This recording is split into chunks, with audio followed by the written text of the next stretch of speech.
আমরা আজ অনেক আনন্দিত, দেশটাকে স্বাধীন করেছি। কিন্তু একটা কথা ভুলে যাবেন না, এই দেশে অনেক রাজাকার আছে। এই রাজাকারদের খুঁজে খুঁজে বের করে বিচার করতে হবে। সেই রাজাকারগুলো কারা? 2024-এর রাজাকার, 71-এর রাজাকার না। নতুন করে রাজাকার সৃষ্টি হয়েছে 2024-এ। এই রাজাকারদের খুঁজে খুঁজে বের করে আইনের আওতায় আনতে হবে এবং তাদের বিচার করতে হবে। এটা আমাদের সকলের দাবি।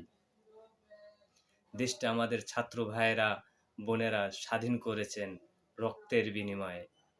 সেই রক্ত যেন বৃথা না যায়। তারা কোটি কোটি টাকা আমাদের কাছ থেকে লুটেপুটে খেয়েছে। সেই টাকাগুলো একটা একটা করে পেটের ভিতরে থেকে টেনে টেনে বের করতে হবে। তারা যেন কখনো এই বাংলায় সুখে না থাকতে পারে। যারা দেশটাকে লুটেপুটে খেয়েছে তাদের বিচার করতে হবে কঠিনতম। বাংলার মানুষ তোমাদের ছাড়বে না, কথাটা মনে রাখবা।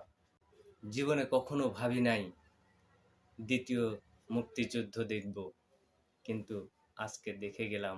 জীবনে কখনো ভাবি নাই স্বাধীনভাবে দুটা কথা বলতে পারবো, আজকে বলে গেলাম।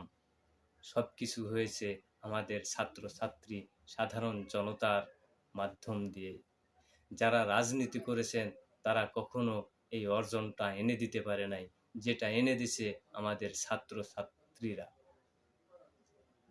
ভাইয়েরা, আপনারা রক্ত দিছেন, আপনারা এই দেশটাকে বুঝে নেবেন। এই দেশটাকে দুর্নীতিমুক্ত করবেন, এই দেশটাকে সোনার বাংলা গড়ে তুলবেন। সেই দায়িত্বটা আপনাদের।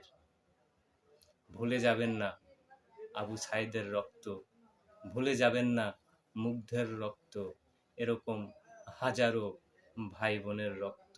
আমাদের এই দেশটাকে যদি আমরা সবাই মিলে গড়ে তুলি, অবশ্যই আমাদের এই দেশটা হবে আগামী সোনার বাংলা, যে দেশটাতে থাকবে শুধু সোনার ছেলেরা। ক্ষমতায় যেই আসুক, দেখবেন 2 দিন আগে আর পরে দলীয়করণ হয়ে যাবে।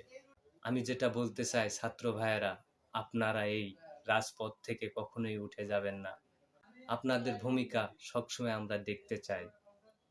আপনারাই পারবেন আগামী দিনে সুন্দর একটি বাংলাদেশ গড়ে তুলতে, নইলে কেউ পারবে না এই সোনার বাংলা গড়ে তুলতে।